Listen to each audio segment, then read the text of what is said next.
안녕하세요. 네, 반갑습니다.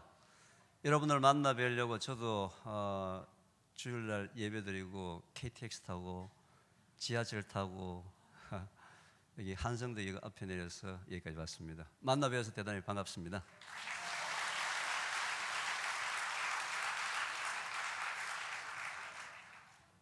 여러분 다 아시는 성경 구절 하나 읽고 시작할까요? 창세기 1장 1절입니다. 다 외우시죠?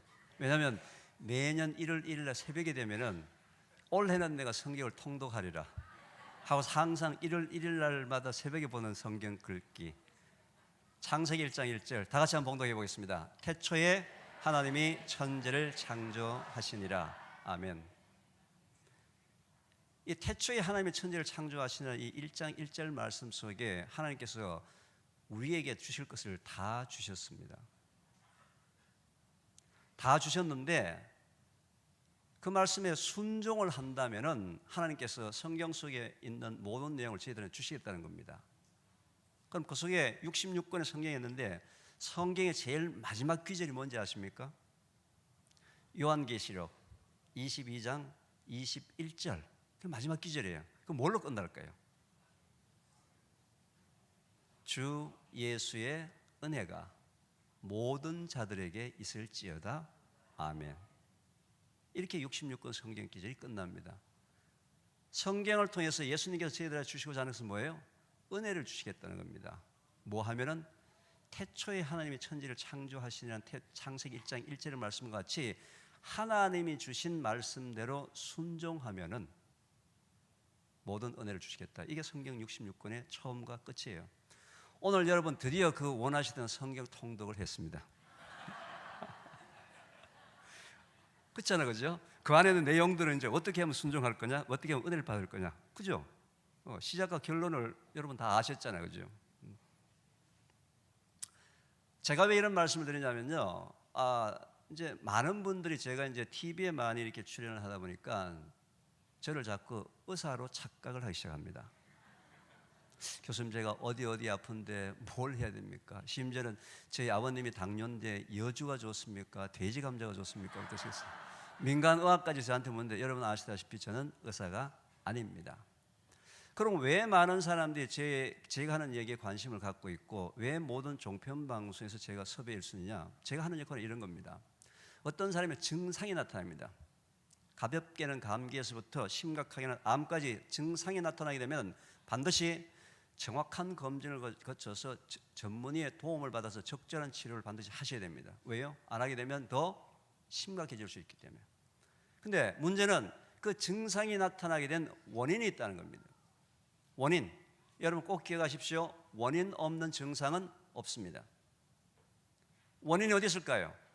여러분들의 삶 속에 24시간 삶 속에 꼭 지켜야 될 기본 태초에 하나님이 천지를 창조하시면서 꼭 지키라고 했던 기본이 있는데 이 기본을 바쁘다, 귀찮다, 시간 없다, 성공해야 되겠다, 돈 더 벌어야 되겠다 각종 다양한 이유로 하나님이 태초에 지키라고 했던 말씀을 지키지 않았을 때 그게 오랜 시간 반복이 되었을 때 증상이 나타납니다. 당연히 증상치료를 하셔야죠.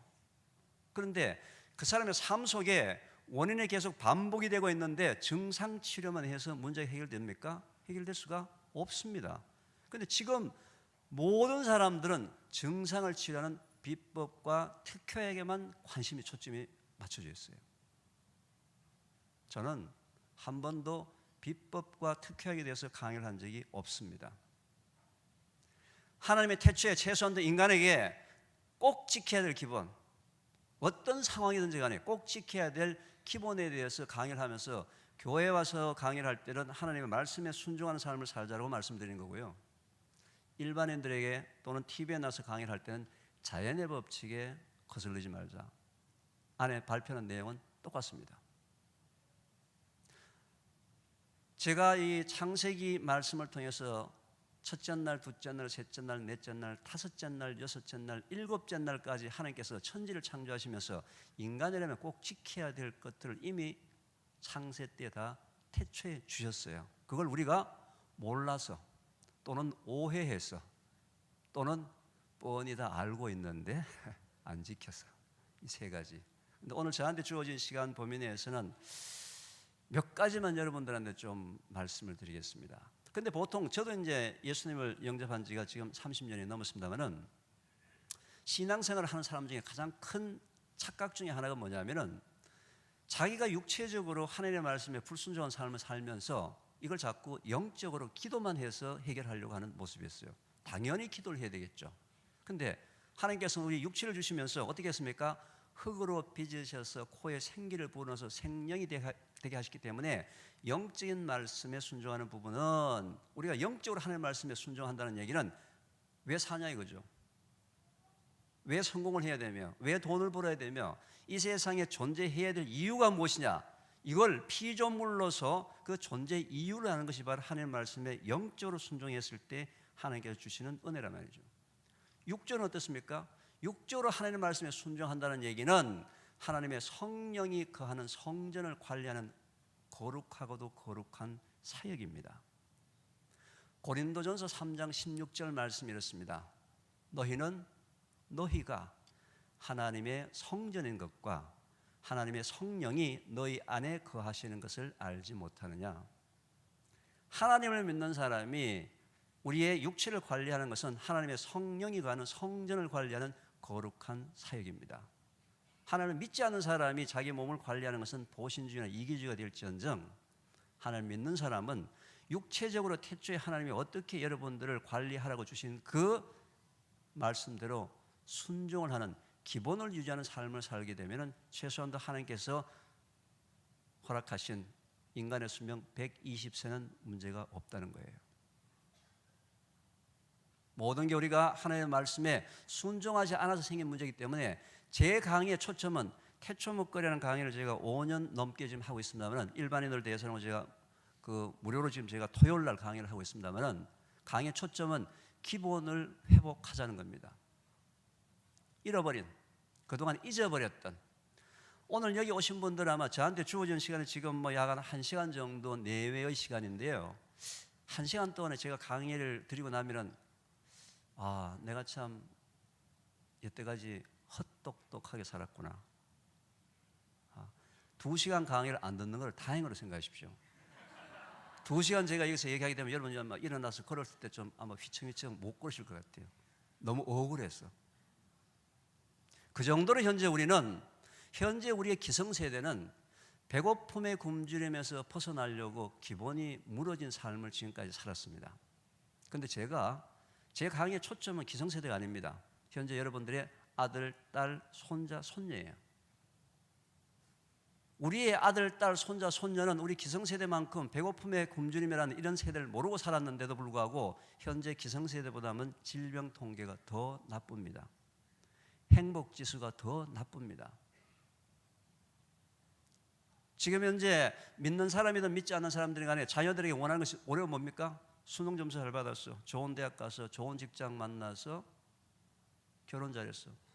근데 문제는 육체적으로 무너지고 있다는 겁니다. 현재 여러분들이 아들, 딸, 손자, 손녀들이 현재 기성세대에 관심이 없어요. 저는 이런 부분에 대해서 우리 믿는 사람들이 아들, 딸, 손자, 손녀들의 기본을 회복시켜주자. 하나님 말씀에 순종하는 삶을 살았을 때 어떻게 성공한 성공자, 실패한 성공자가 아니고요. 왜요?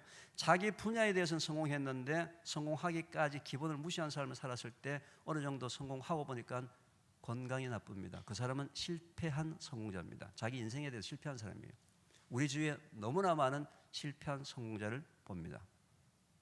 우리 아들, 딸, 손자, 손녀들이 지금 열심히 실패한 성공자의 길로 걸어가고 있기 때문에 우리 아들, 딸, 손자, 손녀들을 하나님의 말씀에 순종하는 삶으로 자기의 육체를 관리해서 기본을 지켜서 성공한 성공을 만들자. 그게 대초목걸이 학교의 기본 취지고 주님이 저한테 주신 사역입니다. 제가 실제로 방송에 좀 적극적으로 나가게 된 가장 큰 근본적인 동기가 매실 때문에 그렇습니다. 매실. 여기 지금 집에서 매실 잡수고 계시는 분 손 들어봐 주십시오. 설탕 넣어서 이렇게 하시는 분. 뭐 옆에 볼 거 없습니다. 뭐 거의 다 만들어 드시잖아요. 매실에는 두 가지 좀 우리가 생각해 볼 문제가 있는데요. 첫 번째는 설탕에 대한 부분입니다. 50% 설탕을 집어넣고 난 다음에 그 설탕이 발효가 되어서 효소가 되기를 바라고 싶은 마음이 있어요. 그렇지만 하나님께서 태초에 설탕을 우리한테 주실 때 설탕은 발효가 되게 되면 반드시 술로만 변하도록 하나님께서 주셨어요. 다른 건 안 변합니다. 설탕은 술로만 변합니다. 술이 더 지나면 뭐가 됩니까? 식초가 됩니다. 이게 하나님이 주신 설탕의 모습이에요. 설탕이 다른 걸로 안 변한다고요. 여러분 설탕 50%를 넣고 난 다음에 100년이 지나고 난 다음에 찍어서 맛을 봐서 단맛이 나면 설탕이에요, 설탕 아니에요? 설탕입니다. 왜? 설탕은 술로만 변하기 때문에. 그런데 이게 설탕이 아니길 바라고 싶은 여러분의 희망이 있어가지고 반찬할 때 이걸 다 이걸로 잽니다. 고기 질 때 이걸로 다 잽니다. 그리고 손님들이 말이죠.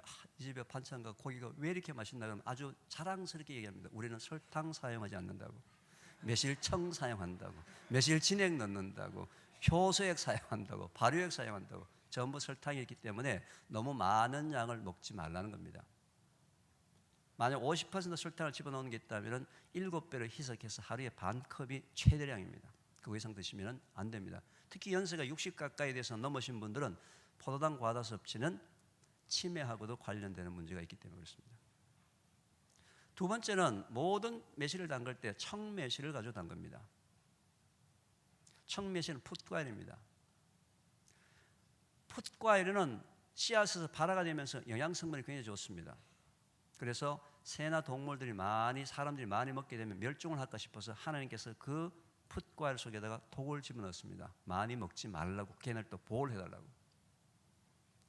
살구, 복숭아, 은행, 아몬드 이런 매실 속에는, 씨앗 속에는 아미그달린이라는 독소가 포함되어 있어요. 이 아미그달린이라는 독소는 우리 장 속에 들어오게 되면 분해가 되면서 청산이 만들어집니다. 청산이 뭡니까? 들어보셨나요? 그 청산가리 할 때 청산입니다. 그거 언제 먹습니까? 죽을 때 먹는 거예요. 그게 청매실의 씨앗과 육과속에 굉장히 많이 포함이 되어 있는데 청매실의 씨앗을 빼는 게 쉽습니까? 어렵습니까? 어렵죠. 누군가 인터넷에 무치감하게 올려놨습니다. 그냥 담궈가지고 90여일이나 100일 뒤에 쭈글쭈글해지면 빼놔라.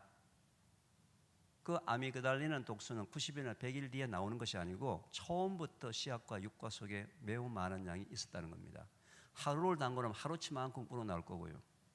한 달을 담궈놓으면 한 달치만큼 우러나올 거고 90일을 담궈놓으면 정확하게 90일치만큼 우러나오는데 제가 분석을 해보면 100일 때가 제일 많이 나옵니다. 자, 상당히 많이 나오는 그 양 자체를 어른들이 한두 컵을 먹었을 때는 특별하게 큰 지장은 없지만 절대로 먹어서는 안 될 사람이 있습니다. 임산부입니다. 초등학교 2, 3학년 정도까지 몸무게가 작은 아이들이에요. 보통 자기 딸이나 며느리가 임신을 해서 입덧 때문에 밥을 잘 못 먹게 되면은 친정어머니나 시어머니가 이거 한 병씩 담궈서 갖다 줍니다. 왜요? 새콤 달콤한, 임산부가 제일 좋아하는 맛이에요. 그거 먹었을 때 태아의 운명이 바뀔 수가 있습니다. 청산은 화학적으로 시안화합물인데 신경독소입니다. 따라서 예상되는 질병은 자폐증이나 지적 장애아자가 될 수 있습니다.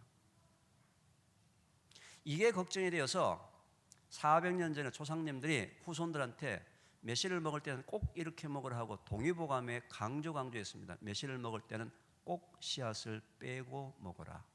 필거심, 매실 앞에 필자가 포함되어 있습니다. 귀찮다고 그냥 먹은 대가 치고서는 현재 억울한 인생을 살고 있는 아이들이 많을 수 있다는 거예요. 제가 이제 이 정도 얘기하게 되면 여러분 지금 머리가 복잡합니다. 지금 베란다 뒤에 지금 그 진액 지금 숙성시킨 거 지금 어떡하나 지금. 작년에 또 매실이 풍년이라 가지고 보통 10kg 담그는데 작년에 20kg 담가가지고 2통 남아 있는 데다가 올해 또 해꺼 좋다 해가지고 해꺼도 담궈놓고 지금 어떡하느냐. 태초 먹거리에서는 항상 대안이 있습니다. 그걸 해결하는 방법이 두 가지가 있습니다. 혹시 여러분들이 씨앗을 넣고 담근 매실 진액을 현재 갖고 있다면 끓이면 됩니다. 끓이면 날아갑니다. 제가 또 끓이라 그러면요, 조금 더 과학적으로 얘기하면 교수님 것도 끓이게 되면 영양성분 파괴가 될 것 같은데 중불에 끓여야 됩니까? 약불에 끓여야 됩니까?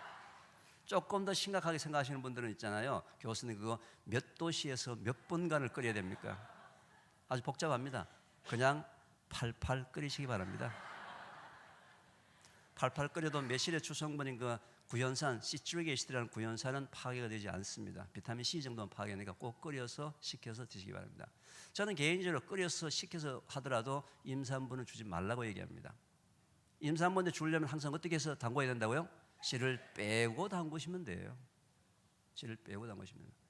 또는 1년 이상을 자연 숙성을 시키게 되면 자연 발효가 자연 그 숙성을 되게 되면 많은 부분, 거의 대부분 다가 제거가 됩니다. 이 두 가지 방법을 동원해서 현재 갖고 계시는 부분들은 그렇게 해결하시고, 새로 담글 때는 어떻게 담그라고요? 씨를 빼고 담그십시오. 하나님이 태초에 그 씨앗 속에다가 독소를 지어놓은 이유가 있다는 거예요. 그걸 귀찮다고, 씨 빼기 귀찮다고 치른 대가치고 너무 억울한 인생을, 최소한도 여러분들이 이제는 여기 해화동입니까? 여러분들 주위에 있는 사람들한테 다 얘기를 해서 최소한도 이 지역에서 앞으로 태어나는 아이들 중에서는 억울한 인생을 사는 아이들이 없도록 여러분들이 직접 얘기를 좀 해주셔야 돼요. 그렇지 않습니까? 이게 주위 사람들만 아니라 여러분 가정에서 일어날 수 있는 일이죠. 제가 우리나라 말이죠, 질병 통계를 보게 되면 가슴이 아픕니다. 현재 우리나라는 말이죠, 지난 10년 동안에 한 번도 1등을 빼앗겨보지 않는 부끄러운 통계가 있습니다. 뭡니까? 자살률입니다. 현재도 우리나라의 OECD 국가 중에서 자살률 1위 국가입니다. 암 통계를 보게 되면 저는 좀 가슴이 아픕니다. 현재 우리나라의 인구 45명당 1명의 암 환자가 있습니다. 유방암, 원래 유방암은 여성들의 폐경기에 가까우면서 출산할 필요가 없기 때문에 여성 에스트로겐 같은 호르몬이 줄어들어야 돼요. 그런데 어떤 이유에서인가 모르지만 폐경기에 가까웠는데도 불구하고 여성 호르몬이 줄지 않고 과다 분비 또는 이상 분비가 유방암의 큰 원인 중에 한 가지입니다.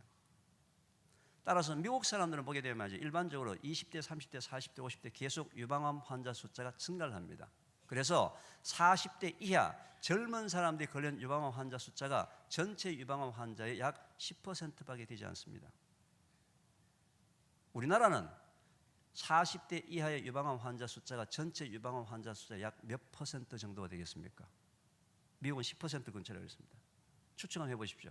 우리나라는 지금 현재 40에서 50%입니다. 현재 대한민국 땅에서 살고 있는 여러분들의 딸, 우리의 딸, 10대, 20대, 30대의 딸들은 심각한 질병 통계 속에 현재 노출되어 있습니다. 제가 태초 먹거리 강의를 하면서 만난 유방암 환우 중에서 고등학교 2학년 17살짜리 아이가 있습니다. 여러분 보십시오. 그 아이가 17년 동안에 얼마나 나쁜 삶을 살았기 때문에 유방암이 걸렸느냐? 저는 그렇게 생각하지 않습니다. 17년 동안 그 아이가 살았던 환경 자체가 유방암에 걸리지 않으면 안 될 환경 속에 노출된 우리 기성세대의 책임이에요. 요즘 연일 말이죠, 한 일주일 정도에 세계보건기구에서 햄 소시지 때문에 지금 난리가 났습니다. 대장암, 전 세계 나라가 186나라가 있습니다. 우리나라가 대장암 많기를 전 세계에서 몇 등쯤 하겠습니까? 추측해 보십시오. 몇 등이요? 1등입니다. 1등. 불과 몇 년 사이에 일어난 일이에요. 불과 몇 년 사이에. 10년 전만 하더라도 대한민국에는 대장암 환자를 찾아보기가 힘들었습니다. 위암, 간암 환자는 많았지만 원래 대장암은 고기를 많이 먹는 미국이나 유럽 사람들이 걸리는 병이었어요. 대장암 많기로 우리나라가 현재 1등입니다. 1등. 여러분, 대장암의 원인은 여러 가지가 있습니다. 원인 여러 가지 중에서 가장 큰 원인 중에 한 가지가 뭐겠습니까? 네? 뭘까요? 육류 과다 섭취입니다. 육류 섭취가 아닙니다. 육류 뭐예요? 과다 섭취. 자, 오늘 여기 오신 분들 중에서 나는 고기를 한 달에 한 번 정도 먹는다. 한 달에 한 번 정도 먹는다. 네. 한 달에 한 번 정도 먹는다. 손 드셨죠? 네. 뭐 나머지는 안 먹겠습니다. 뭐 2주 만에 한 번, 뭐 1주 만에 한 번, 왜 나는 손 들라 그러지 않느냐 질문 안 하겠습니다. 한 달에 한 번 드신다고 손 드시던 저 어머님 현재 육류 과다섭취를 하고 계세요. 갑자기 지금 기분이 나쁘다는 표정으로, 아니 배려고 배려가지고 한 달에 한 번 먹는데 갑자기 말이지 엉뚱한 사람이 와가지고 과다섭취한다고 하니까 지금 어머니 옆에 분하고 지금 화가 난 표정으로 지금. 여러분이 생각하는 과다와 제가 말씀드린 과다의 의미가 다릅니다. 고기는 하나님께서 우리한테 노아의 홍수 이후에 노아의 방주에 데리고 들어갔던 7상의 정결한 쌍 동물들 중에서 하나님께서 허락하신 육식이 허락이 됐습니다. 고기는 우리 몸속에 단백질을 공급하는 방법이에요. 그런데 일일 허용 섭취량이라는 게 있습니다. 자기 몸무게 1kg당 성인의 경우에 필요한 단백질량이 하루에 1g입니다. 그러면은 이게 과학자들이 밝히는 사실입니다. 그러면 60kg의 몸무게를 갖고 있는 사람이 하루에 필요한 단백질이 몇 g입니까? 60g이에요. 60g이 어느 정도 양이 될까요? 계란 한 개 정도의 양입니다. 근데 내가 만약 그날 회식을 해서 100g을 먹었어요. 그럼 몇 g 초과됐습니까? 40g 초과됐죠. 초과된 40g의 단백질이 내일까지 내 몸속에서 단백질로 저장이 되겠습니까? 안 되겠습니까? 대한민국 사람들은 전부 단백질은 저장이 된다고 알고 있습니다. 그래서 내일 힘든 일이 있으면 미리 저녁에 회식을 하지 않습니까? 아들 군대 간다 그러면 한 달 전부터 잡아가지고 고기를 먹이기 시작하지 않습니까? 하나님께서 태초에 인간을 창조하실 때 초과된 단백질은 우리 몸에서 저장하지 않도록 창조를 하셨습니다. 그게 기본입니다. 만납니다. 일용할 양식입니다. 일용할 양식이에요.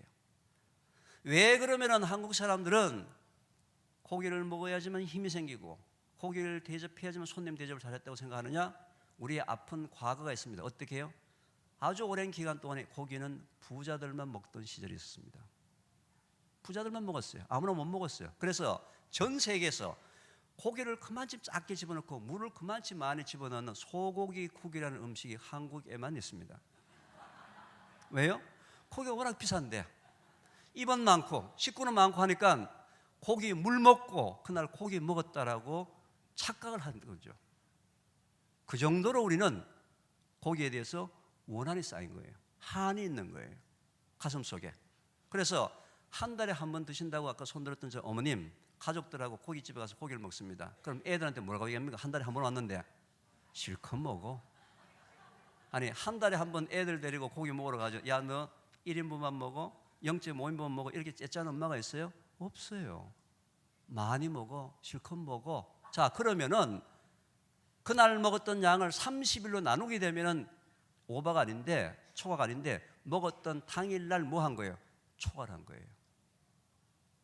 일주일에 한 번 먹던 매일 먹던 2주일에 한 번 먹던 한 달에 한 번 먹던 1년에 한 번 먹던 그 먹는 날 뭐예요? 그날치만 먹어야 되는 거예요. 미국 사람들은 말이죠 1년에 성인이 보통 먹는 고기의 양이 110kg 내지는 120kg 정도를 먹습니다. 우리나라 사람들이 1년에 먹는 고기량이 말이죠 30에서 40kg, 미국 사람들에 비해서 3분의 1, 4분의 1밖에 안 먹는데도 불구하고 대장암 환자 발병률은 미국 사람보다도 2배가 더 많습니다. 왜요? 고기를 몰아서 먹기 때문에 그래요. 몰아서. 이 잘못된 이 아픔 때문에 하나님의 태초의 그 원리를 기본을 무시하고 뭐 한다고요? 몰아서 먹는 거예요. 전 세계에서 고기 뷔페가 있는 유일한 나라입니다. 다른 나라는 고기 뷔페가 없습니다. 이것도 원래 하나님 태초에 창조하신 원리대로 돌아가서 내일 필요한 60g은 언제 먹어야 돼요? 내일 먹어야 되는 거예요. 여러분 굉장히 유명한 의사 선생님이나 대장암을 수술하는 의사 선생님이나 병원이 대장암 전 세계 발병률 1위라는 통계를 낮출 수 있습니까? 없습니까? 없습니다. 그분들은 대한민국의 의료진들은 기술이 전 세계적인 기술로서 병이 있을 때 치료하는 기술은 전 세계적인 기술인데 발병률은 누가 낮출 수 있습니까? 여러분들이 가정에서 누구와 함께? 여러분들의 자녀들과 함께 발병률을 낮추는 거예요. 어떻게? 하나님 말씀에 순종하는 삶을 살면서. 그게 태초의 원리예요. 태초에 하나님이 그렇게 만드셨다는 거죠. 이걸 여러분들 이제는 오늘 집에 돌아가셔서 특히 젊은 아이들, 아들, 딸들한테 얘기를 해 주셔야 돼요. 얘기를 주셔야 됩니다. 그게 그 아이의 운명을 바꾸는 거예요. 제가 이런 강의를 지난주에도 명지대학교 채플에 가서 강의를 했습니다. 대학생들이 이제 큰 강당에 왔는데 뭐 먹거리 강의한다 그러니까 이제 걔네들 생각은 이거는 뭐 엄마 아빠가 들어야 될 내용을 내가 왜 듣나 하는 식으로 처음에 시작할 때 다 눈을 감고 있더라고요. 그렇게 하다가 고기 얘기 나오니까 눈이 살짝 떠지더라고요. 지 좋아하는 거 얘기한다고. 그렇게 하다가 일일 허용 섭취량을 얘기하게 되니까 아이들 눈빛이 달라집니다. 왜? 돈을 낭비할 필요가 없다는 거죠. 돈을 낭비할 필요가 없구나. 입은 참 즐거웠는데 몸이 괴로워지는구나. 그걸 몸 바깥으로 당연히 무조건 배출을 해내야 됩니다. 그 단백질을 배출해내기 위해서는 간에서 분해해서 콩팥을 통해서 소변으로 빠져나가는데 엄청난 문제가 생기기 시작하는 거죠. 초과량이 들어왔을 때. 애들 생각에 그 돈 낭비하는데 그 돈 가지고 다른 거 했으면 좋겠다. 그 시작 자체가 그 아이의 운명을 지금 바꾼다는 거죠. 여러분들은 하나님을 믿는 사람이기 때문에 바로 이게 뭐예요? 하나님이 우리한테 주신 창세 때 태초의 인간을 관리하는, 육체를 관리하는 방법이라는 거죠. 이해가 되십니까? 둘째 날 하나님께서 첫째 날에 햇빛을 창조하셨고요. 원래 제가 이제 1일부터 7일까지 해가지고 보통 그 매일마다 하나님께서 어떤 육체의 원리를 주셨나 했는데 뭐 설명을 드렸는데 오늘은 이제 시간이 짧기 때문에 다 하지 못하고 필요한 것들만 제가 몇 가지 한 3가지 정도 말씀드리겠습니다. 둘째 날 궁창이 나옵니다. 물이 나오기 시작하고요.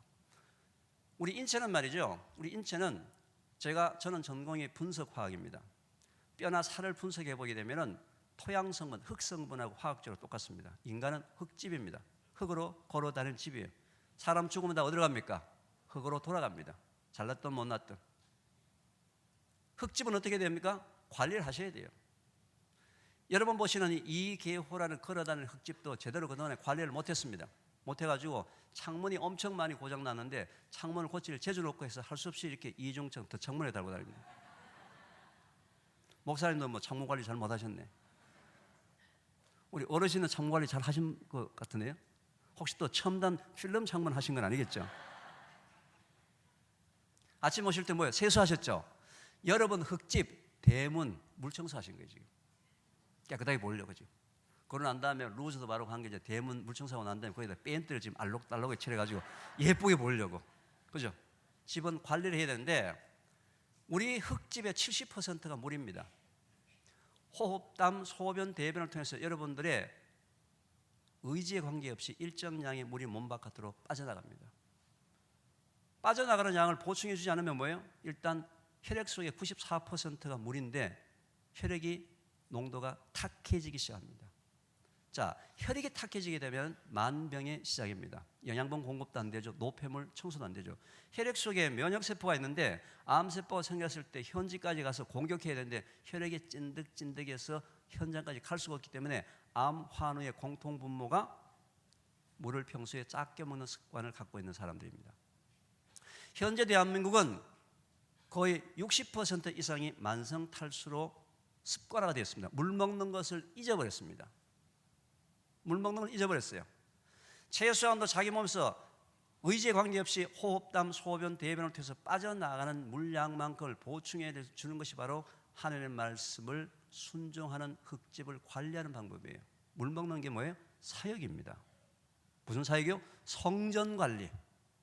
성전관리. 왜냐하면 흙에서 물이 계속 빠져나가게 되면 그 땅은 궁극적으로 사막이 되어버려요. 사막에는 파보면 기름도 나오고 사막은 파보면 다이아몬드도 나오지만 사막의 특징은 생명이 사라지기 시작합니다. 사람도 나이가 많아지면 많아질수록 점점 몸속의 물량이 자꾸 줄어듭니다. 금방 태어난 아이는 90%, 장년은 70, 연세가 80 넘으면 50%예요. 물이 줄어들었다는 얘기는 뭐예요? 생명이 사라진다는 겁니다. 따라서 빠져나가는 양만큼의 물은 자기 의지와 관계없이 하나님의 말씀에 순종하는 사역적인 차원에서 물을 먹어줘야 된다는 겁니다. 여기 앉아있는 사람들마다 전부 다 빠져나가는 양이 다 다릅니다. 그럼 인터넷에 어떻게 나오느냐? 2리터가 좋다, 하루에 3리터가 좋다, 또는 자기 몸무게 1kg당 30ml가 좋다, 여러 가지 얘기가 나오지만 그건 하나의 기준이에요. 기준. 여기 앉은 사람 모든 사람마다 각자 하루에 필요한 양이 다 다릅니다. 물은 정확하게 많이 먹어도 안 되고 작게 먹어도 안 되고 자기 몸속에서 빠져나가는 양만큼의 물만큼을 꼭 보충해 줘야 돼요. 어떻게 아느냐 이거죠.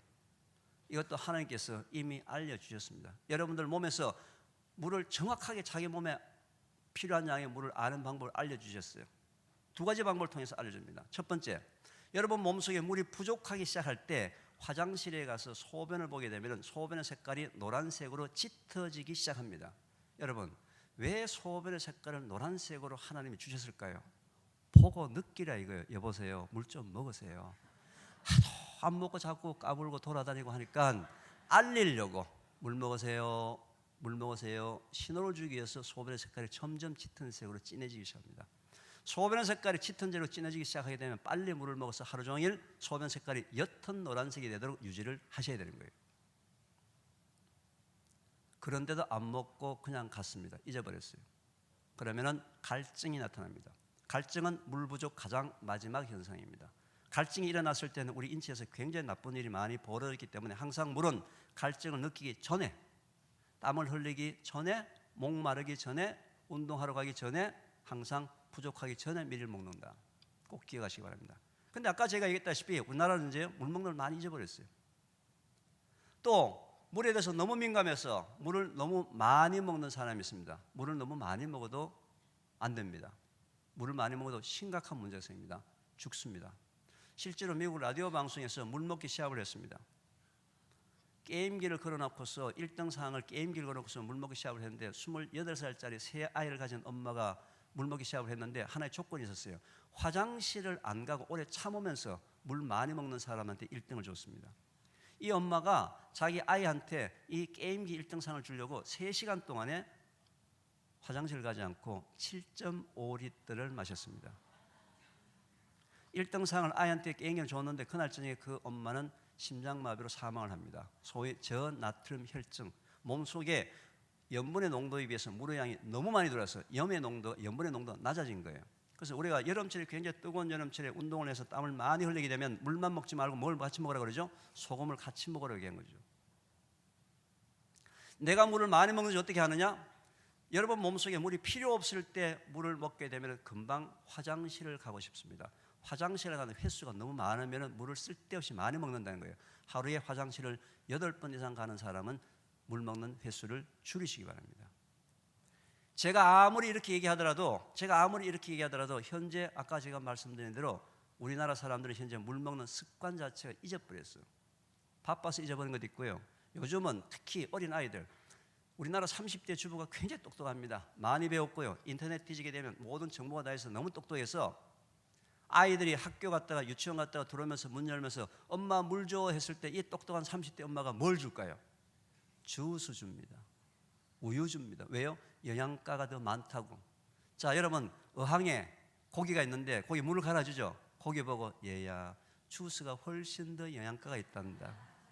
계속 주스를 조금씩 넣어주면 고기가 어떻게 될까요? 비실비실합니다. 주스는 주스고 우유는 우유고 물은 물이에요. 근데 지금은 주스를, 우유를, 커피를, 녹차를 물같이 먹고 있고 물을 차같이 홀짝홀짝 마시고 있습니다. 커피나 녹차 속에 포함된 카페인 이뇨제입니다. 몸속에서 물을 바깥으로 배출해 나가는 역할을 해요. 주스 속에 포함된 당분, 술 속에 포함된 알코올 다 이뇨제입니다. 그걸 먹는 순간에 몸속에 있는 물이 바깥으로 더 빠져나가기 때문에 커피 한 잔을 먹었으면 그만한 양의 물을 또 먹어줘야지만 탈수 현상이 생기지 않습니다. 그래서 제가 전 국민을 대상으로 물 먹는 운동, 즉 하나님의 말씀에 순종하는 현재 운동을 벌이고 있습니다. 이름하여서 3, 2, 1 운동입니다. 다 같이 한번 따라해 보겠습니다. 손가락으로 3. 지금 여러분들의 운명과 여러분들의 자녀와 손자 손녀의 운명이 걸렸는데 목소리가 그거밖에 안 나옵니까? 3. 식사 30분 전 한 컵. 2. 식사 2시간 뒤 한 컵. 1. 취침 1시간 전 한 컵. 아침 공복 한 컵. 그럼 몇 컵인가요?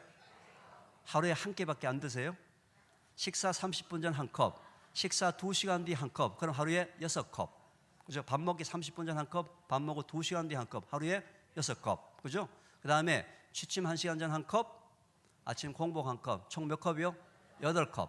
그럼 물량은 어떻게 하느냐? 물량은 이런 컵으로 한 컵으로 일단 시작을 하되, 한 컵보다도 작게 먹을 수도 있고 한 컵보다도 많이 먹을 수 있습니다. 각자 다 틀려요.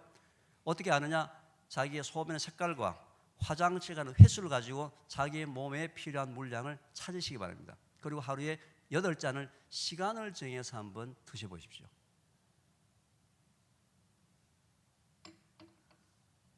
하나님 말씀에 순종했을 때 어떤 결과가 나오는지 한번 여러분들이 직접 체험을 해보시기 바랍니다. 저는 이런 실험들을 말이죠, 이런 임상들을 많은 의사 선생님들과 굉장히 많은 임상 실험을 했습니다. 병원에 오는 환자 중에서 증상은 매우 다양한데 병명을 몰라가지고 치료에 대해서 굉장히 힘들어하시는 환자 중에서 물을 평소에 안 먹는 환자들만 뽑아가지고 3, 2, 1 방법으로 물 먹게 했을 때 의사 선생님도 한 달 뒤에 깜짝 놀랍니다. 어떻게 이런 일이 벌어질 수 있나? 어떻게 혈액 수치 검사가 이런 일이 벌어질 수 있나? 심지어 10년 동안에 자가 면역질환의 르푸스 환자가 10년 만에 이런 검사 수치를 본 적이 없다는 그 담당 의사 선생님의 고백이 있었어요. 저는 그 기적이 아니에요. 왜요? 원인이 뭡니까? 평소에 물을 안 먹었던 원인이 지금 해결됐기 때문에 그냥 하는 말씀에 순종해서 원래 문제가 해결이 된 거예요.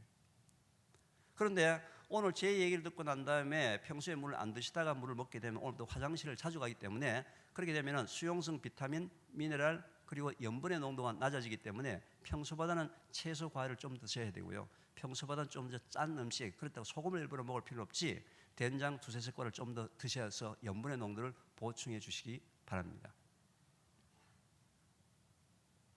제가 방송에 많이 나가다 보니까 말이죠, 길거리에서 저를 알아서 인사하시는 분이 많아졌습니다. 제가 그분들한테 이렇게 부탁합니다. 저를 만났을 때 안녕하세요라는 인사 대신에 저보고 이렇게 인사하달라고 부탁합니다. 왜요? 물을 먹고 있다 이거죠. 교수님 저 물 먹습니다. 물 좀 먹고 있습니다. 뭐가 중요한 거예요? 실천이 중요한 것이지 아는 게 중요한 게 아니라 이거죠. 그러면 저는 뭐라고 대답한지 아세요? 참 잘했습니다. 최고입니다. 계속 하십시오. 요즘 말이죠, 길거리에서 저하고 이렇게 인사하는 사람 숫자가 참 많아졌어요. 옆에 다른 분들 저희들 수화를 하는 줄 알았는데 아니에요. 물 먹는 운동, 즉 하나님 말씀에 순종해서 이 성령이 가는 성전을 관리하는 사역을 하고 있는 중입니다. 제가 지난달에 LA에 있는 교회에서 그 집회를 했었는데요, 거기서 저한테 이렇게 인사하는 사람이 있었어요. LA였어요. 가슴이 찡했습니다. 가슴이 찡했습니다. 이걸 여러분들이 오늘 집에 가서 누구한테 해느냐? 4살, 5살, 6살짜리 유치원에 가는 아이들이나 초등학교 아이들 가는 아들, 딸, 손자, 손녀에게 얘기합니다. 학교 갔다가 집에 올 때 문 열고 들어오면서 할머니 뭐야? 오늘 나 가서 지켰다 이거죠. 학교에서. 그죠? 지켰다 이거죠. 그럼 할머니는 엄마가 뭐라고 대답해 줘야 돼요? 너 참 잘했어. 너 최고야. 너 계속해. 이게 그 아이의 운명을 바꾼다는 겁니다. 이게 그 아이의 운명을 바꾸는 거예요. 남편에게 부탁합니다. 여보, 직장 갔다가 현관문 열고 집에 들어올 때 나한테 이렇게 인사해줘요. 그죠? 이게 무슨 얘기예요? 여보, 나 오늘 진짜 직장에서 스트레스 받고 화나고 짜증나고 엄청 신경질 많이 났지만 하나님 말씀대로 기본을 지켰어요. 그게 그 사람의 운명을 바꿀 수 있다는 겁니다. 지금 많은 사람들이 비타민이 좋고 영양보조식품이 좋고 다 얘기돼. 그건 전부 다 뭐예요? 증상을 치료하는 방법들이에요. 증상을 치료하는 방법들. 어떤 분이 저한테 고백을 합니다. 교수님, 저는 교수님 얘기한 대로 30분 전에 물을 먹으니까 배가 불러가지고 밥을 잘 못 먹어서 교수님 보고 이렇게 인사하니까 양심의 가책을 느껴서 도저히 인사 못하겠는데 이렇게 인사하면 안 되냐고. 2시간 뒤에 확실히 시킨다고. 지금 뭐가 중요한 겁니까? 실천이 중요한 겁니다. 실천이 중요합니다. 이걸 여러분들 믿지 않는 분들에게 알려주십시오. 아파트에서 옆집에 있는 믿지 않는 사람들한테 알려줘가지고 만날 때마다 어떻게 인사하라고요? 안녕하세요. 이게 뭐예요? 하나님을 전도하는 방법이에요. 전도라는 것은 물론 교회 모시고 오는 것도 전도지만 뭐예요? 하나님을 여러분 삶을 통해서 하나님을 증거하는 삶을 살아서 건강하게 사는 방법을 알려주는 것도 뭐예요? 그것도 뭐예요? 전도예요. 왜? 하나님은 여러분 사랑하시기 때문에 건강하게 살기를 원하시는 거죠. 그게 뭐예요? 전도예요. 전도하는 이제 많죠, 이제. 그죠? 그렇지 않습니까? 제가 한번 이제 언제 한번 서울 오게 되면 이 해화동 근처에 한번 어슬렁어슬렁 다녀볼래요. 저한테 이렇게 인사한 사람이 있는지 없는지. 이해가 되십니까? 이 운동을 제가 내년 봄서부터서는 지역별로 운동을 하려고 합니다. 이름해서 321 운동이라 해가지고 조그마한 손수건을 손목에 매는 손수건을 만들어가지고 서울 지역 또는 경기 지역에서 1시간 내지 2시간 정도 걷는 산책길이 있다면 거기에 321 운동에 대해서 같은 생각을 갖고 있는 사람이 모여서 조그마한 손수건을 가지고 거기에 321 운동을 어떻게 하라는 거 적은 걸 가지고 산책을 하면서 만나는 사람한테 그 손수건을 주면서 설명을 합니다. 이렇게 합시다. 그렇게 해서 산책을 2시간 동안 도는 그런 그 3.1 운동을 전국적으로 지역별로 진행을 하는데 아마 서울 경기 지역에서 아마 제일 먼저 진행을 하려고 합니다. 혹시 여러분들도 같은 뜻이 있다면 동참을 해 주시면 감사하겠습니다. 그러면 당연히 그 다음 질문이 말이죠. 교수님, 물은 어떤 물이 좋습니까? 당연한 질문이죠. 전 세계에서 정수기가 인구 밀도당 제일 많은 나라입니다. 전 세계에서 물의 종류가 제일 많은 나라입니다. 그 정도로 물에 대해서는 상당히 민감한데 물에 대해서는 좀 무지한 나라예요. 제가 다른 얘기는 다 하지 않겠습니다. 물은 반드시 끓여서 드셔야 합니다. 교수, 물을 끓이게 되면 생수가 아니지 않습니까? 그 이유는 이런 거예요. 물을 끓입니다. 그대로 식힌 다음에 그 식힌 물에다 금붕어를 집어넣게 되면 금붕어가 얼마 있다가 비실비실해집니다. 왜요? 금붕어는 물속에 있는 산소를 먹고 사는데 끓이는 과정 속에서 산소가 다 날아가기 때문이에요. 근데 그 물은 원래 생수를 만드는 방법 아주 간단합니다. 즉 공기하고 접촉면을 늘리면 됩니다. 자, 일단 물을 끓입니다. 끓이고 나면 식혀요. 식힌 물을 양쪽에 양푼을 놓고 큰 그릇을 놓고 한번 주르륵 몇 번 따로워서 붓습니다. 따로 붓는 과정에서 이 폭포수를 만드는 과정에서 공기 중에 접촉면이 늘어나고 또 떨어지면서 많은 물방울이 생성되면서 산소가 원래대로 다시 돌아가는 생수가 만들어집니다. 물을 끓이게 되면 물속에 있는 모든 종류의 나쁜 물질들은 다 날아갑니다. 미네랄들은 절대로 날아가지 않습니다. 여러분 페트병에 들어있는 물을 굉장히 선호하시는데 할 수 없죠, 그죠? 편리하니까. 근데 여름철에 그 페트병이 보관 유통되는 과정에 얼마나 뜨거운 빛을 많이 받았느냐? 거기서 페트병의 재료에서 유해 물질들이 나옵니다. 그것도 끓이면은 날아갑니다.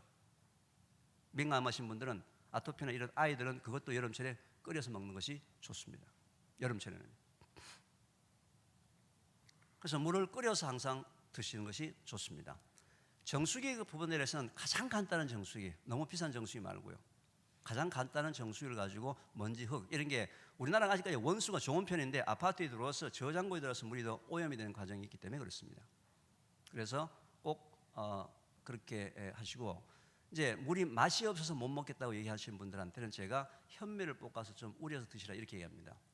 그러니까 현미를 볶습니다. 프라이팬에. 또 그렇게 얘기하면요 누가 또 저한테 묻습니다. 그것도 현미를 씻어서 볶아야 됩니까? 그냥 볶아야 됩니까? 먼지가 걱정되는데 당연히 씻어서 볶아야죠. 그럼 또 씻어서 볶으라 그러면요 그것도 뭐 말려가지고 볶습니까? 그냥 축축한 대로 볶습니까? 요즘 그렇게 좀 답답하게 얘기하시는 분이 좀 많아졌어요. 특히 우리 젊은 30대들 똑똑한 친구들 있지 않습니까? 어른들이 야 오늘 저녁에 그 고구마로 좀 심심한데 김치하고 먹게 고구마 좀 사오는데 가서 밤 고구마 좀 사오느라 그러면요 마트에 가서 밤 한 봉지하고 고구마 한 봉지를 사옵니다. 왜? 마트에 밤 고구마로 적어놓은 게 없거든요. 프라이팬에 약간 달궈서 현미를 볶습니다. 프라이팬 달궈졌는지는 손가락에 물을 묻혀서 튕겨보게 되면 물이 또르륵 굴러가야 되면 어느 정도 달궈졌어요. 그걸 가지고 아까 현미를 씻어서 조리에 건져서 그냥 얹어서 축축한 대로 한 30초만 이렇게 마르면은 바로 씻었던 현미의 물은 다 말라집니다. 그 다음에는 현미 불을 낮춰야 돼요. 그냥 두게 되면 정말 팝콘이 되어버립니다. 약불에 중불을 낮춰서 딱 10분만만 검게 안 합니다. 갈색을 하지 않습니다. 약간 노란색 정도만 볶습니다. 그리고 밀폐된 용기 속에다가 넣어놨다가 커피포트에 700cc 물을 끓이죠. 그 끓인 물을 유리봉 속에 옮깁니다. 그 뜨거운 물에다가 아까 본 현미를 어른 숟가락 한 숟가락을 집어넣고서는 나무 숟가락으로 막 흔들어서 15분에서 한 20분은 그냥 둡니다. 그 다음 뒤에 다시 현미를 걸러내버립니다. 걸러냈던 현미는 30분 정도 지나기는 맛있는 누룽지가 돼요. 걸러냈던 그 물을 식혔다가 어떻게 합니까? 폭포수를 만들어 먹는 물.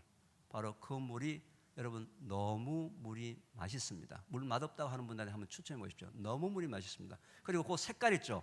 그 색깔이 바로 여러분들이 표준으로 삼아야 될 소변의 색깔과 똑같습니다. 소변의 색깔이 하얀 것도 뭐예요? 물을 많이 먹는 겁니다. 소변이 너무 하얗다는 얘기입니다. 셋째 날 뭘 만드시지 아세요? 씨 가진 열매와 모든 채소, 식물을 만드셨어요. 우리 인간은 흙이기 때문에 반드시 흙으로부터 영양성분을 공급받아야 되는데 매일매일 흙만 퍼먹는 인간의 모습 하나님께서 너무 안타까우셔서 흙 속에 있는 영양분들을 어떻게 하면 인간한테 전달할까 해서 급하게 셋째 날 만드셨어요. 어떻게 해요? 식물이 하는 역할은 굉장히 단순합니다. 뿌리를 땅속에 내리고 뿌리를 통해서 인간한테 꼭 필요한 영양성분을 빨아가지고 올려가서 열매나 잎이나 줄기에다가 모아서 여러분 먹기 좋게 향도 넣고 단맛도 넣어서 우리한테 전달해주는 역할이 바로 식물이 하는 역할이에요.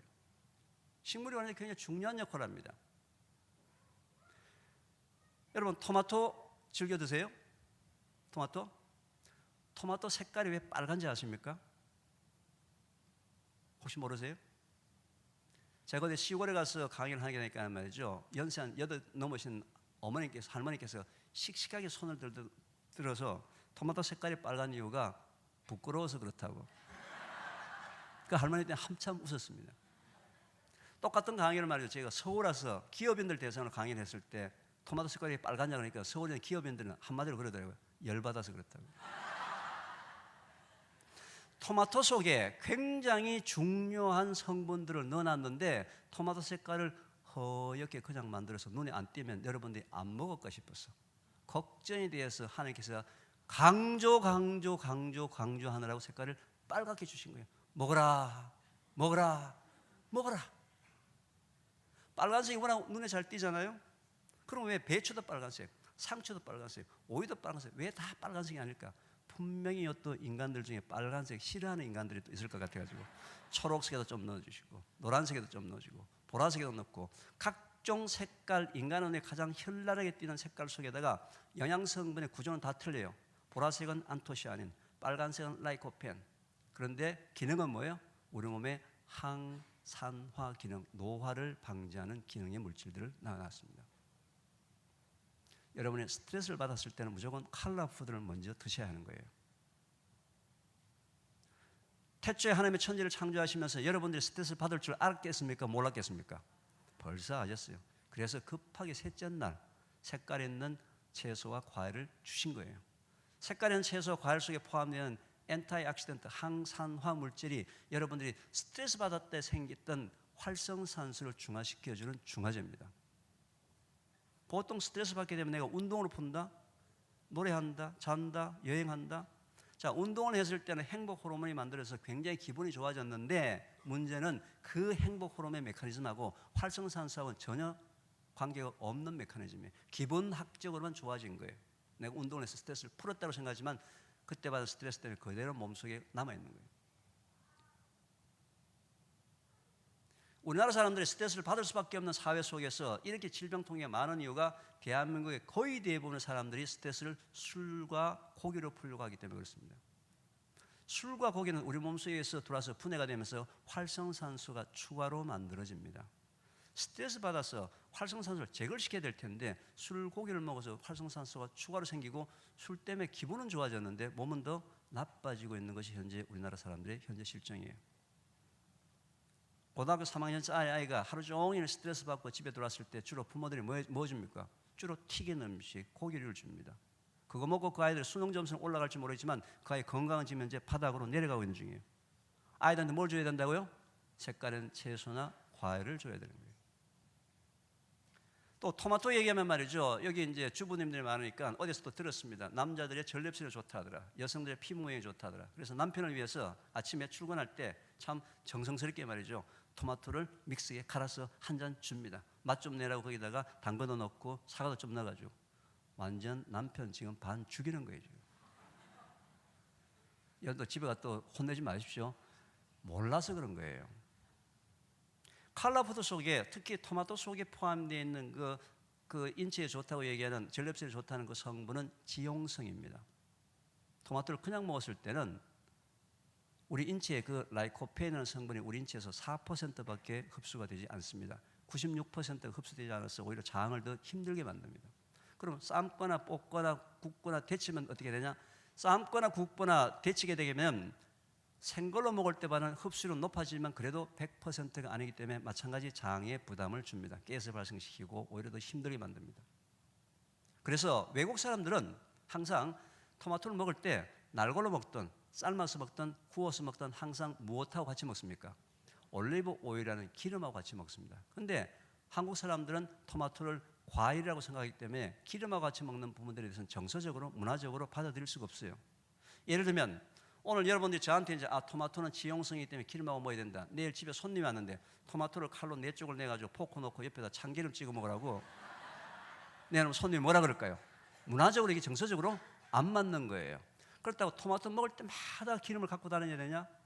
아닙니다. 이게 바로 하나님께서 씨 가진 열매와 채소를 주시면서 우리한테 지혜를 주셨는데 토마토를 날걸로 먹든 삶아서 먹든 구워서 먹든 먹을 때 호두와 같은 견과류 한쪽을 같이 먹습니다. 호두, 아몬드, 땅콩, 잣과 같은 견과류 한쪽을 같이 먹으면 견과류 속에는 불포화 지방산이 굉장히 많이 포함되어 있기 때문에 그 불포화 지방산을 흡수하려고 우리 몸에서 기름 분해서 왕창 나오면서 그 색깔 있는 채소나 과일 속에 포함되어 있는 지용성 성분을 100% 흡수를 한단 말이죠.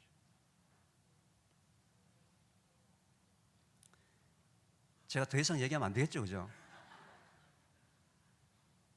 제가 마지막으로 한 가지만 더 얘기하고 오늘 강의를 마치도록 하겠습니다. 하나님께서 아담과 하와를 창조하시고 난 다음에 어디에 살게 하셨습니까? 그 동네 이름이 뭡니까? 무슨 동산입니까? 에덴 동산입니다. 여러분 에덴의 뜻이 뭔지 아십니까? 누가 그러더라고요. 또 그 동쪽 아니냐고요. 옛날에 에덴의 동쪽이라는 영화가 있었습니다. 여러분 에덴이라는 뜻은 기쁨이라는 뜻입니다. 하나님께서는 태초에 천지를 창조하시고 여섯째 날 우리 인간을 창조하시면서 에덴 동산에 살게 하신 목적이 뭐냐? 기쁘게 살아가는 겁니다. 하나님 안에서 기쁘게 살아라. 여러분 기쁘게 사는 것은 뭐예요? 선택이 아닙니다. 피조물인 인간이 당연히 해야 될 필수사항이고 기쁘게 사는 것은 사역적인 차원에서도 기뻐야 되는 거예요. 그런데 어떻게 기뻐할 수 있습니까? 짜증나고 신경질나고. 그게 걱정에 대해서 데살로니가전서 5장 16절에 뭐라고 적혀 있습니까? 항상 기뻐해라. 분명히 여러분들이 항상 기뻐하지 않을 걸 알았어요. 틀림없이 기뻐할 때만 분명히 까불고 기뻐할 거다 알았어요. 근데 항상 기뻐할 수 있습니까? 없습니까? 없죠. 그래서 걱정에 대해서 바로 이어서 뭐가 나옵니까? 기도하긴 기도해야 되는데 쉬지 말고 기도해야 될 것 같다. 그리고 범사에 감사하라. 이것이 그리스도 예수 안에서 너희를 향하신 하나님의 뜻이니라. 하나님이 여러분들이 원하시는 것은 하나님 말씀에 영적으로 육적으로 순종하는 삶을 살면서 기쁘게 사는 여러분들의 모습을 하나님은 원하시는 거예요. 여러분 옆에 있는 분들 한번 기뻐해 보십시오. 옆에 있는 분들하고 서로 한번 기뻐해 보세요. 서로 한번 기뻐해 보세요. 여러분 비로소 오늘 처음 여러분 이제 오늘 인간이 된 겁니다. 하나님 창조 목적에 맞는. 제가 실제로 이 태초 먹거리 강의는 말이죠. 암 환우분들을 대상으로 5년 전에 시작을 했습니다. 재발이 되지 않았으면 좋겠다. 그분들이 저한테 이렇게 고백을 합니다. 교수님 제가 이 병에 좀 낫고 나면 내가 얼마나 행복하고 기뻐할 수 있는데 아닙니다. 기뻐야지만 건강을 회복할 수가 있습니다. 왜요? 그게 하나님의 창조의 원리이기 때문에 그렇습니다. 기뻐야지만 회복을 할 수가 있습니다. 회복을 해서 기쁜 게 아니에요.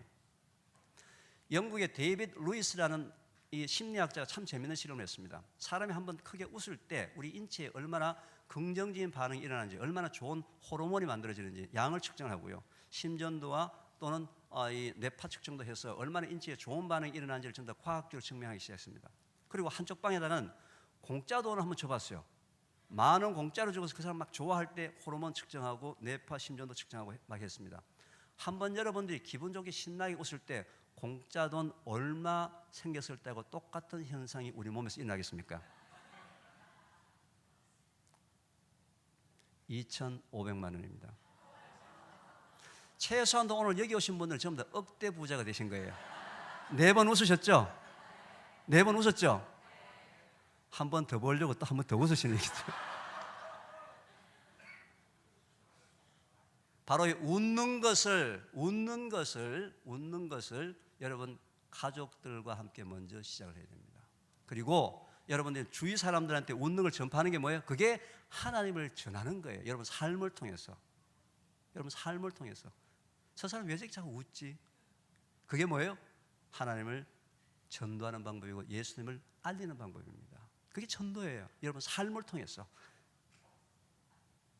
꼭 선교사가 선교를 해야 되는 것이 아니고 꼭 누가 성령 인도 받은 사람은 전도해야 되는 게 아니에요. 여러분 삶을 통해서 하나님이 누구신지를 자연스럽게 증거하는 게 뭐예요?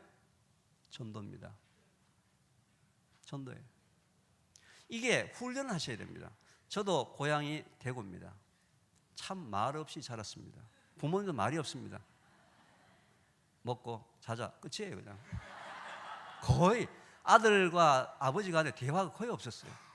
근데 제가 이 하나님의 말씀이 창세의 원리를 느끼고 난 다음부터서는 저도 노력을 합니다.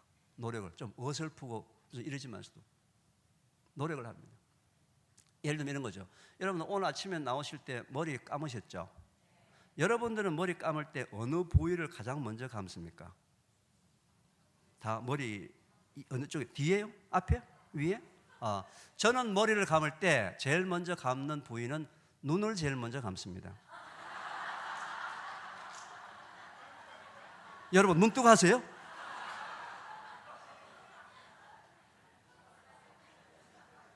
여러분 이런 웃음을 당장 내일 아침 여러분의 아침, 점심, 저녁 식탁에서 웃음을 회복하십시오.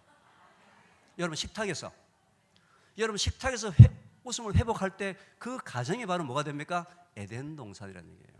그 가정이 하나님 말씀에서 웃음이 회복되는 가정이 뭐예요? 에덴 동산입니다. 에덴 동산이에요. 근데 웃긴다고 해가지고 뭐 설명을 말이죠. 1분, 2분, 3분 길게 하면 안 됩니다. 그건 짜증이 납니다. 항상 짧게 하시는 거예요. 그래서 가정의 이런 행복을, 기쁨을 회복하는 것도 바로 하나님께서 여러분들한테 주시는 사역입니다. 왜? 웃게 되면 말이죠. 과학자들이 실험을 굉장히 많이 했습니다. 암세포가 제일 싫어하는 내추럴 킬러셀, NK세포 같은 활성도가 한 번 웃을 때마다 200배가 증가를 합니다. 한 번 웃을 때마다 암세포가 거의 수십만 마리가 그냥 즉살하게 돼 있어요. 활동을 못한다는 얘기죠. 그게 하나님의 뭐예요? 우리한테 주신 사랑의 선물입니다. 인간의 모든 질병은 하나님께서 주신 이 면역력을 기본을 유지 못해서 면역력이 떨어졌을 때 모든 인간의 건강상의 질병은 시작을 합니다. 그래서 적절한 치료를 해야지만 마지막은 결국 누가 지켜야 됩니까? 하나님이 주신 면역력으로 마지막 계속 유지를 해서 나가야 되는 거예요. 저는 지금 기본을 회복하는 하나님의 사역을 하고 있습니다. 왜요? 그 정도로 우리 현재 여러분들의 아들, 딸, 손자, 손녀의 기본은 거의 무너져 있습니다. 제가 지난주 화요일 날 누가 저를 초대해서 홍대 앞에 있는 소극장에 연극을 보러 갔습니다. 대전에서. 김경란 아나운서라는 그 여자 아나운서가 이제 연극을 처음 시작했는데 저보고 이제 꼭 좀 와달라 그래서 대전에서 기차를 타고 8시에 시작하는데 저녁에 밤에 왔어요. 한 6시쯤 돼가지고 도착해서 홍대 앞에 가는 6시 반쯤 됐습니다. 저녁을 먹고 가려고요. 1시간 동안에 저녁 먹으러 밥집을 찾으러 다녔습니다. 없습니다.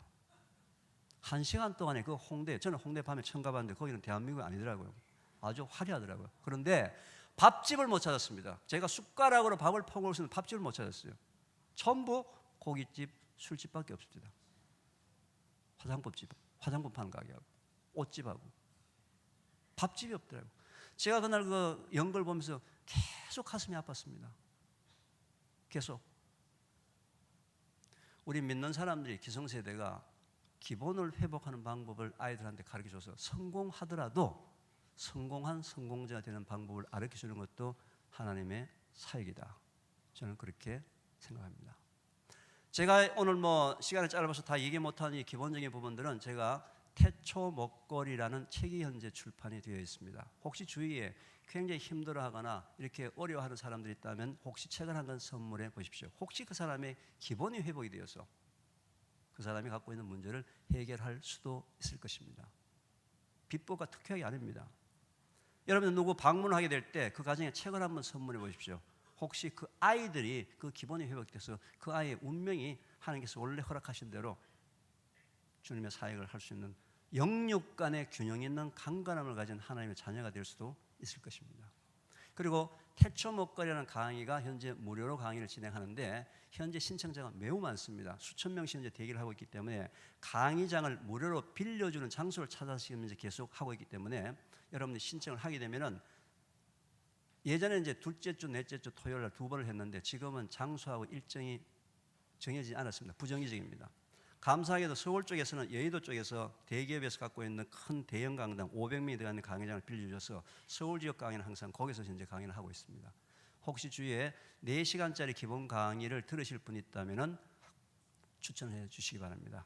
홈페이지에 등록하시고 또 더 급하게 하실 분이 있다면 내일은 이제 특별히 또 충남대학교에서 강당 450명이 들어갈 수 있는 강당을 하나 빌려주셨어요. 그래서 내일도 오후 1시부터 5시까지 충남대학교 대전에 있는 충남대학교 백마홀이라는 데서 내일도 4시간짜리 기본 강의가 있습니다. 혹시 대전 쪽이나 이런 데 여러분 아시는 분이 강의 들으실 분이 있다면 신청을 안 하셔도 되니까 좌석이 지금 몇 자리가 남아있는 것 같으니까요.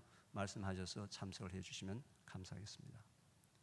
잠깐 제가 기도하고 마치겠습니다. 주님 참 감사합니다. 이 부족한 입술을 통해서 하나님께서 태초의 천지를 창조하시고 하나님의 말씀대로 우리 인간의 육체를 관리하라고 주셨는데 여러 가지 핑계로 하나님의 말씀에 불순종하여서 저희 육체에 허약함이 있습니다. 주님 말씀에 순종하여서 기본을 회복하여서 주님께서 원래 제에게 허락하신 영육 간의 강건함을 회복하게 하여 주시옵소서. 오늘 특별히 이 자리에 참석하신 모든 하나님의 자녀들에게도 같은 은혜 허락해 주시고 또 각 가정에 돌아가서 하나님의 창조의 원리를 널리 펼쳐서 어디서든지 간에 에덴 동산이 건설되는 놀라운 기적의 역사가 일어날 수 있도록 주님 은혜를 허락하여 주시옵소서. 모든 이 말씀 우리를 사랑하셔 우리를 위하여 십자가에 돌아가시고 3일 만에 부활하신 우리 주 예수 그리스도 이름으로 감사하며 기도드렸습니다. 네, 감사합니다.